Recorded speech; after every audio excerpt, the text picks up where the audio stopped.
Béni soit le nom de Dieu. Y el pueblo de Dios dice, bendito sea el Señor. Je suis heureux d'être à l'église. Cuánto echo de menos un momento, hermano. Il y a un refrain dans le monde qui dit, c'est lorsqu'on perd les choses qu'on réalise vraiment la valeur. Amen. Et je viens avec un mot dans mon cœur. Je désire vivement prêcher à l'église. Et je désire vivement que Dieu puisse se servir de mon ministère et de ma personne, de mi boca, que ma bouche soit la bouche de Dieu et que ma parole soit la parole de Dieu. C'est mon désir. Et je ne sais pas pour vous, mais combien sont ceux qui sont prêts à écouter la parole de Dieu? Amen. Levantamos nuestras manos. Amen. Vous savez, lorsque Jésus rentra à Nazareth et qu'il est rentré dans la synagogue et qu'il a déroulé le rouleau d'Ésaïe, et qu'il a lu ce passage d'Ésaïe, « L'Esprit du Seigneur est sur moi », et vous connaissez la suite. La parole de Dieu dit que tous ceux qui se trouvaient dans la synagogue avaient les regards fixés sur lui. Et on ne peut pas fixer une personne ou fixer la parole de Dieu en bougeant, en faisant des choses, mais nous devons être concentrés à l'écoute de la parole de Dieu. Amen.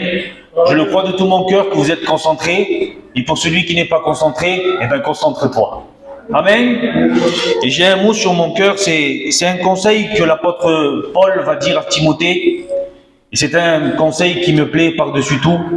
Il va parler à Timothée et il va lui dire, souviens-toi de Jésus-Christ. Amen.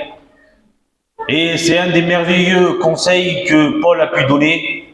Parce que c'est vrai que beaucoup de fois, lorsqu'on passe par des moments difficiles, lorsque le besoin se trouve dans notre foyer, dans notre maison, dans nos cœurs, le fait de se rappeler de l'œuvre de la croix, de la personne de Jésus, automatiquement, il y a comme une réjouissance, une bénédiction qui vient dans notre vie, frères et sœurs.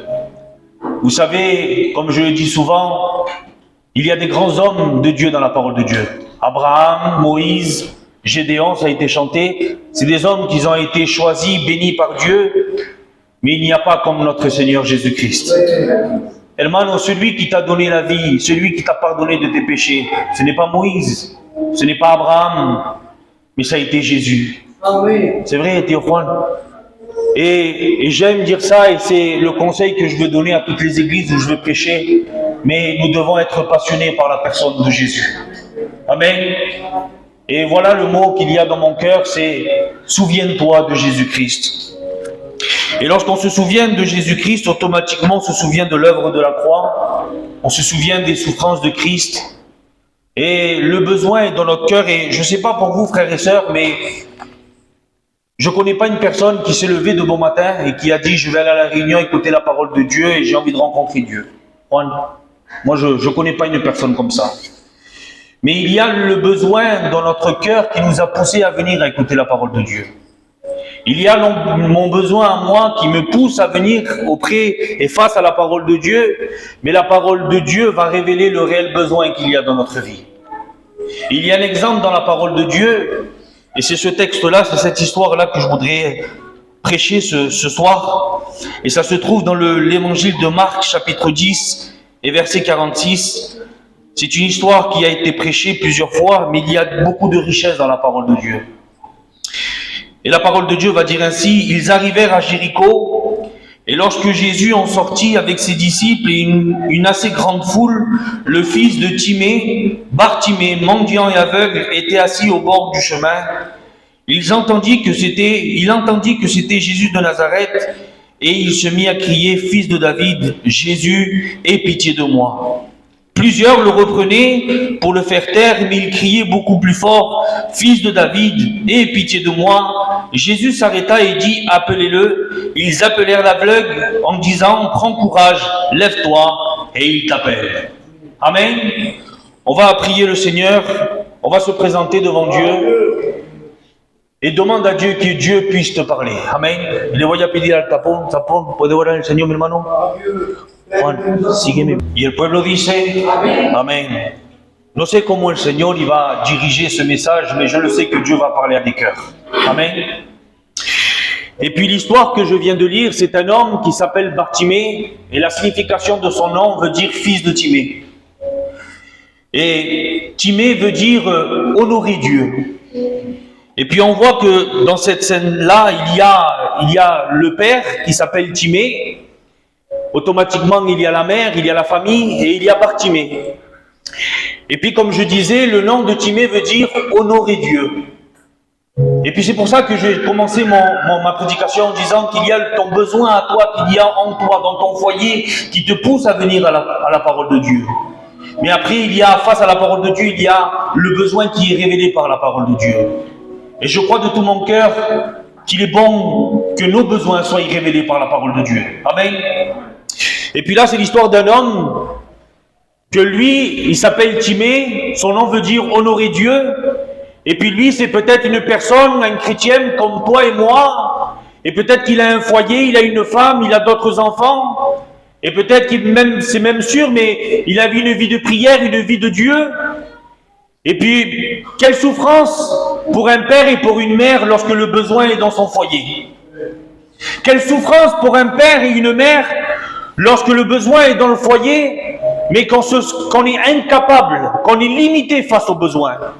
Et j'imagine, moi, Timée, en train de parler avec sa femme, peut-être qu'ils allaient aux réunions de prière, peut-être que lorsque ses amis venaient, ils lui disaient, Timée, viens chez moi, on va passer un moment de prière pour le besoin de mon fils. Et peut-être que Timée et sa femme allaient et ils priaient pour le fils de leur copain. Et Dieu agissait, il y avait une bénédiction. Mais lorsqu'il revenait chez lui, le besoin y était toujours Enrique Milmano. Toujours, Bartimée était dans le besoin, mendiant et aveugle. Et peut-être pendant des années en train d'agir ainsi, peut-être pendant des années et des années, peut-être même l'espérance dans leur cœur avait cessé. Peut-être même que des cris, des pleurs. J'imagine Timée Tio Juan et elle et sa femme en train de prier avant d'aller dormir et de verser des larmes. Seigneur, quand tu vas bénir mon fils? Hermano, quelle puissance a la prière d'un père et d'une mère. Et j'imagine en train, ce foyer, en train de prier le Seigneur et de dire, Seigneur, tous les moments de prière, j'y vais. Tous les besoins, tu les bénis. Mais moi, mon besoin chez moi, Seigneur, todavía il y est. Seigneur, c'est quand que tu vas bénir mon foyer? C'est quand que tu vas bénir mon fils? Peut-être même des lagrimas tomber de leur figure. Peut-être même des cris. Je ne sais pas, peut-être le poing se lever. Seigneur, tu bénis toujours l'autre demain et à moi, tu ne me bénis pas. Parce qu'il y a des chrétiens assis, tapons. Que quand ils se présentent devant Dieu, ils ont ce toupet de lever le poing contre Dieu. Mais Dieu est Dieu. Et toi et moi, c'est nous. Pour celui qui connaît Dieu, pour celui qui a une connaissance de Dieu, c'est que Dieu est souverain. Et notre caprice à nous, mon caprice à moi, ne fera jamais changer Dieu. Parce que Dieu est souverain et Dieu est maître. Dieu, il décide, il prend conseil de personne. Il est le conseil par excellence.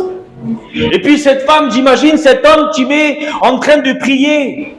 Et quelle souffrance, je le répète, pour un père et une mère lorsque le besoin se trouve dans la maison.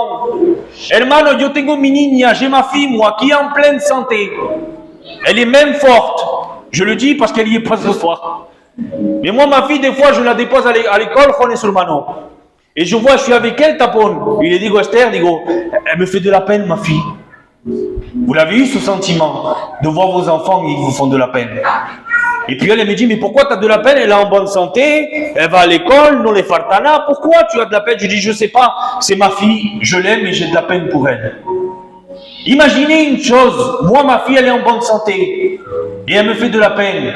Imaginez le cœur de Timée et de sa femme Tapon lorsqu'ils voyaient les enfants des autres en train de jouer, en train de faire leur vie, de grandir comme ils devaient grandir normalement, et puis qu'ils rentraient chez eux et ils voyaient son fils dans le besoin, mendiant et aveugle, toujours dans le besoin.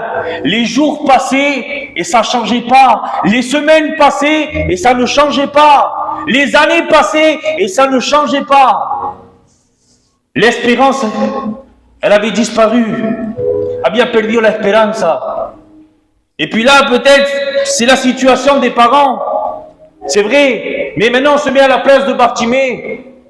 La parole de Dieu ne dit pas si c'est un jeune garçon, s'il est marié, s'il n'est pas marié. La parole de Dieu ne dit pas ça. Mais quelle souffrance il y a dans son cœur à lui. Parce que son père et sa mère, sa vie lo tiene, está hecho la vida. Ils se sont mariés, ils ont de l'âge, ils ont fait des enfants, bien. Mais lui, Bartimée, maintenant dans sa situation, il n'y a plus de futur. Il n'y a pas de mariage. Il n'y a pas de descendance. Pourquoi? Parce qu'il est mendiant et aveugle. Quel sufrimiento para Bartimée, tapón. La souffrance était plus horrible pour lui que pour les parents. Et peut-être que lui, il était en train de prier Dieu. Peut-être qu'il avait une révolte dans son cœur. Et il disait, mais il parle toujours, il part à droite, à gauche pour être une bénédiction pour les autres. Mais pour moi, mon père et ma mère ne me font rien. Et c'est peut-être la réflexion que tu as ou que tu as eue. Mon père, ça a toujours été une bénédiction pour les autres. Mais pour moi, ça n'a jamais été une bénédiction. Mais tu sais pas la lagrima, tu sais pas les larmes que ton père et ta mère font couler de leurs yeux tous les soirs. Pour toi, pour prier pour toi. Et puis j'imagine cet homme-là, toujours dans la même manière, toujours mendiant et aveugle. Et j'imagine, elle parle qui ça, tapon. Il l'a amené toujours au même endroit. C'est peut-être son père qui l'a amené au bord du chemin à Bartimée. Peut-être même que le lundi, Timé cogía a su hijo y lo ponía, ponte aquí, papa, reste là. Et le mardi, le même jour. Et pas toujours pareil, toujours pareil, toujours pareil. Mais là où il s'attendait le moins, le jour où il s'attendait le moins, la parole de Dieu nous dit que Jésus passa par le même chemin. Peut-être tu t'attends pas que ce soir, c'est le jour de ta bénédiction. Mais ce soir, la bénédiction est là au milieu de nous. Et puis là, Timée va entendre un tumulte et il va dire, mais qui c'est qui est au milieu? Qu'est-ce qui est en train de se passer? Qu'est-ce está pasando? Et là, il entend parler, c'est Jésus. Et j'imagine, moi, quel bonheur d'écouter la parole de Dieu et de savoir que Jésus est proche de nous. Et j'imagine la foi qui s'est créée en lui. C'est qui? C'est ce Jésus-là qui guérit les malades, il est en train de passer. C'est ce Jésus-là qui purifie les lépreux qui est en train de passer. Et j'imagine Bartimée, la réjouissance qu'il y avait dans son cœur, c'est regarde la palma. Il dit ici, ah ça y est, c'est fini. Ma bénédiction, elle est là. Parce qu'il ne va pas chercher la solution en dehors de Dieu. Il n'y a pas de solution. La solution s'appelle Jésus. Pour ceux qui ont fait la paix avec Dieu, et pour ceux qui ont vécu cette expérience de passer par la nouvelle naissance, vous savez très bien, et vous allez être d'accord avec moi, que la seule solution, quand tout va mal, lorsque la famille t'abandonne, lorsqu'il n'y a plus personne derrière toi, le seul qui demeure fidèle, bendito sea mi Señor, c'est le Seigneur Jésus-Christ. Merci à lui, car lui demeure fidèle, même si nous sommes infidèles, parce qu'il ne peut pas se nier à lui-même. C'est son caractère à lui de demeurer fidèle. Lorsque tu trébuches, mais là, Dieu est là pour te tendre la main et te relever s'il y a repentance dans ton cœur. La repentance, c'est la clé de toute chose, frères et sœurs. Et puis j'imagine, lorsqu'il avait entendu parler de Jésus, Bartimée, voilà que lui se dit, j'ai tout essayé. Ça fait tellement d'années que je suis au bord du chemin, j'ai que cette solution-là. Et il s'approche et il va crier, fils de David, aie pitié de moi. Et la parole de Dieu dit que la multitude de personnes qui étaient autour de Jésus étaient en train de dire, Bartimée, par allá, n'importune pas le mettre. Vous imaginez tant d'années dans la souffrance, tant d'années dans la recherche, et au moment où il y a la bénédiction, les personnes qui sont dans nos alentours, à la place d'être un moyen de bénédiction, c'est un empêchement. Que Dieu fasse qu'on ne soit pas des empêchements pour notre famille. C'est le désir qu'il y a dans mon cœur, moi. Que dans mon comportement, dans ma façon de faire, que je ne puisse pas être un empêchement pour ma famille. Mais bien au contraire, que quand ils ont un besoin de leur cœur, qu'ils puissent frapper à ma porte et dire, voilà Louis, j'ai besoin. Parce qu'on doit être des bénédictions et pas des empêchements. Et ces personnes-là, qu'est-ce qui se passe, Enrique, sur mano? Ils sont en train de dire à Bartimée, Bartimée, arrête-toi. Et le découragement pouvait venir dans son cœur, tapon. Con toda su razón, il pouvait prendre cette décision, Seigneur, c'est bon, j'arrête. Ça fait tant d'années que je cherche la solution. La solution se trouve ici. On m'empêche d'aller m'approcher de Jésus, j'arrête. C'est fini, c'est desespera. C'est fini, c'est fini. Mais béni soit le nom de Dieu. Le comportement de Bartimée, ce n'est pas ainsi. Et la parole de Dieu dit que malgré l'empêchement qu'il y avait en face de lui, Bartimée va crier encore plus fort. Hijo de David, aie pitié de moi. Et il y a un passage dans les psaumes au chapitre 34 qui va dire: lorsque le malheureux crie, l'Éternel l'entend et le délivre de sa souffrance. Vous savez qu'est-ce que c'est un malheureux? Ce n'est pas un mendiant, ce n'est pas un aveugle. Vous savez qu'est-ce que c'est un malheureux? C'est une personne qui n'a pas Dieu. C'est une personne qui n'a pas Dieu.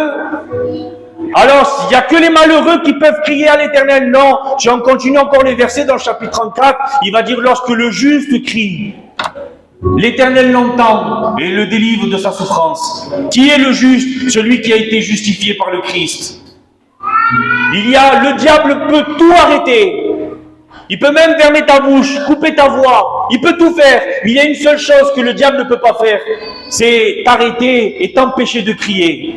Alors ce soir, crie à l'Éternel de tout ton cœur. Et puis Bartimée, lorsqu'il va crier pour segunda vez, Jésus va s'arrêter, il va parler aux personnes qui étaient là, il va dire: allez me le chercher, dites-lui que je l'appelle. Et puis là maintenant, les personnes qui étaient avec Jésus là, vont venir avec un nouveau message. Et ils vont lui dire: Bartimée, lève-toi promptement et va, car le maître t'appelle. Quelle différence il y a lorsque la personne est envoyée avec un message de Dieu. Lorsque la personne ne vient pas de la part de Dieu, trae derrota, il ramène la ruine. Lorsqu'on vient sans le message de Dieu, on fait du mal à notre prochain. Mais lorsqu'on vient avec le message de Dieu, bendito sea mi Señor, automatiquement tu es une bénédiction, Enrique. Peut-être mal prêché, peut-être mal dit, mais tu es une bénédiction parce que tu envoies l'appel de l'Éternel. Et puis par rapport à cet appel-là, la parole de Dieu nous dit que Bartimée va se lever et il va s'approcher devant Jésus. Y antes de acercarse de Seigneur, il s'enlève son manteau et il s'approche devant Jésus. Et là, je veux venir à ce point-là. Et là, Jésus va lui dire: Bartimée, que veux-tu que je te fasse? ¿Qué quiere que yo te haga? Et puis Bartimée va dire: Seigneur, moi, ce que je veux, c'est que je puisse recouvrir la vue. Bien. Et puis il y a une réflexion toute simple, peut-être bête pour certains, mais je me suis dit: Seigneur, pourquoi tu lui as posé la question? Seigneur, je n'ai pas besoin de révélation. Si je vois un mendiant aveugle qui s'approche de moi, automatiquement je sais qu'il a besoin de quelque chose.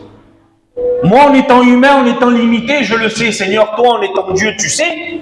Pourquoi tu lui poses la question? Et la réponse est toute simple. C'est parce que Dieu voulait entendre la confession de sa bouche. Parce que celui qui avoue et délaisse obtient miséricorde. Enrique. Et lorsque Jésus s'approche de Bartimée, lui dit: que veux-tu que je te fasse? Il va lui dire: que je puisse recouvrir la vue. Et puis là, Jésus va lui dire: va mon fils, ta foi t'a sauvé. Et puis là, il y a une autre réflexion que je voudrais partager avec simplicité. Mais je me dis: Seigneur, on dirait que tu réponds à côté de la plaque. Il vient chercher la guérison et tu lui offres le salut. Je ne comprends pas. C'est comme si une personne vient te dire: j'ai soif, et tu lui donnes un bout de pain. No pega. Et puis là, Bartimée va s'approcher et il va lui dire: je veux recouvrir la vue. Et Jésus va lui donner la salvation. Il va dire: Silva, ta foi t'a sauvé. Et puis là, je me dis: Seigneur, qu'est-ce qui se passe? Je ne comprends pas. Et c'est pour ça qu'au début, je disais cela. Il y a ton besoin à toi qui te fait approcher de la parole de Dieu. Bartimée, son besoin l'a fait approcher de Jésus, c'était qu'il était mendiant et aveugle. Dieu s'est servi de ça, mais la parole de Dieu va mettre en lumière son réel besoin. Il va dire: Bartimée, tu as besoin de guérison? Oui, mais par-dessus toute chose, ce que tu as besoin, c'est de salut. Ce que tu as besoin, c'est le pardon de tes péchés. L'expérience que tu as vécue avec Dieu ne fait pas de toi que tu es né de nouveau. Lo repito, l'expérience que tu as vécue dans ton secret ne fait pas de toi que tu es né de nouveau. Il y a 10 lépreux, tapón, tío Juan, que s'acerca de Jésus. 10 lépreux, ils s'approchent de Jésus. Et les 10 viennent et ils demandent la même chose. Seigneur, purifie-nous. Et puis Jésus prie, les purifie et il leur dit: allez voir le sacrificateur, selon la loi, pour que vous voyez, pour qu'ils puissent voir et approuver que vous êtes purifiés. Et les 10 s'en vont. Et la parole de Dieu va dire une chose, il n'y en a qu'un seul qui revient. Et là, Jésus va parler, et il y a un détail dans le texte, il va dire, car il était samaritain. Il n'était pas juif, il n'avait pas le droit d'aller voir le sacrificateur. Et lorsque le samaritain s'approche, il lui dit, mais les 10 n'ont pas reçu la même bénédiction que toi. Ils n'ont pas vécu une expérience, les 10, oui. Il dit, pourquoi toi tu es venu? Où ils sont les 9 autres? Il dit, je ne sais pas. Et à cet homme-là qui s'était approché de Jésus, il va lui dire, va, ta foi t'a sauvé. Les lépreux, el leproso, el samaritano, il ne s'est pas conformé seulement à la guérison ou à la réponse d'une prière, ou je ne sais pas quel miracle ou quelle expérience tu as pu vivre dans ton secret. Mais ce qu'il a voulu, c'est de s'approcher de Jésus. Et c'est le désir qu'on doit avoir dans notre cœur, apprendre qui est Jésus, connaître sa personne, être passionné par la personne de Jésus. Souviens-toi de Jésus-Christ. Il y a un homme m'avait dit un dia un tio mio, je ne dirai pas parce que vous le connaissez. Un jour, je parle de Jésus avec lui et il me dit, Jésus, il me dit la croix. Il me dit, ça fait très longtemps que j'y suis plus. Et en moi, il y a eu une peine dans mon cœur. Et je me suis dit, mais Seigneur, si la croix, c'est le début et la fin de toute chose. C'est à la croix que tout commence, c'est à la croix que tout termine. C'est parce que lui, il est venu, parce que le Dieu créateur s'est fait chair, et parce que lui, il s'est humilié à l'homme jusqu'à la mort de la croix, qu'au jour d'aujourd'hui, on a ce privilège de pouvoir prier le ciel, être entendu par le ciel et avoir une réponse qui vient du ciel. Tu crois que tes prières ne sont pas écoutées de Dieu? Parce que ça fait longtemps que tu es en train de prier le Seigneur, et peut-être que ça va de pire en pire, et tu crois que Dieu n'a pas écouté. Oui, Dieu a écouté ta prière. Dieu a écouté ta prière. Mais par-dessus toute chose, nous devons nous souvenir de Jésus-Christ. De quelle manière? De ce que Christ a fait pour nous. Et le plus beau orateur sur la crucifixion de Christ sera court dans son explication. Parce qu'on ne peut pas expliquer totalement l'œuvre de la croix avec des paroles humaines. Mais je bénis Dieu, parce que je sais que lorsqu'il y a un besoin dans mon cœur, je sais où aller. Et je le crois de tout mon cœur que dans ton cœur, lorsque le besoin éclate et lorsque le besoin y est, peut-être qu'il te fait verser des larmes, non le sait. Mais lorsque le besoin est devant toi, tourne-toi vers Jésus. No busque fuera, ne cherche pas en dehors ce qui se trouve en Jésus-Christ. Et je le crois de tout mon cœur, que le fait de se souvenir de Christ, el hecho de acordarse de Cristo, automatiquement en nous il y a de l'espérance qui se crée. Parce que Christ a tout fait pour nous. Christ est celui qui a payé le prix, qu'il a été celui qui nous a justifiés. La parole de Dieu va dire qu'il est notre substitut. Vous savez que devant Dieu, on n'est pas des victimes, mais devant Dieu, on est des coupables, hermano. Lo sabéis eso? Que devant Dieu, on n'est pas des victimes, on est des coupables. Parce que lorsqu'on voit comment ça lui a coûté au Seigneur pour avoir le pardon de nos péchés, automatiquement, lorsqu'on se présente devant Dieu, on sait automatiquement que no merecemos nada, hermano, mais que tout est pour lui et par lui et en lui. Se souvenir de Christ, c'est le mot que j'ai pour l'Église. Souviens-toi de Christ lorsque tu parles avec tes enfants. Souviens-toi de Christ lorsque tu parles avec ta famille. Souviens-toi de Christ lorsque tu es avec les tiens. Lorsque tu es au travail, souviens-toi de Christ. Alléluia. Amen. Et le besoin que la parole de Dieu révèle est celui qui est bon. Dieu se sert des circonstances. Dieu se sert des besoins qu'il y a dans nos foyers pour nous attirer à lui. La parole de Dieu va dire, je l'attirerai dans le désert et je parlerai à son cœur. Hermano, c'est quand tout va mal qu'on s'approche de Dieu. Ça, vous avez vécu cette expérience que lorsque tout va bien, des fois, tu fais ta prière religieuse, le matin, le midi, le soir, mais il n'y a pas ce moment que tu passes avec Jésus. Mais lorsque le besoin est dans notre foyer, le besoin est dans notre cœur, alors qu'est-ce qui se passe? On s'approche de Dieu. on comprend qui est Dieu, on essaye de connaître qui est Dieu. Tenemos que apasionarnos por Cristo, hermano. Nous devons aimer Christ par-dessus toute chose. Et je bénis Dieu pour ce sauveur merveilleux que j'ai, pour ce sauveur merveilleux qui a payé ce prix, qu'un jour à l'âge de 18 ans est venu me chercher dans ma misère, moi qui ne cherchais rien, moi qui vivais ma vie selon les coutumes de mes parents, mais il a plu à Dieu de me révéler son Fils. Amen. Lo creo, hermano. C'est le mot que j'ai pour l'Église. Souviens-toi de Jésus-Christ. Amen. Et remercie Dieu tous les jours pour ce que Dieu a fait pour toi, pour ce que Dieu est en train de faire et pour ce que Dieu va faire. Et les prières que tu es en train de faire dans le secret, Dieu les entend. Amen. On prie le Seigneur.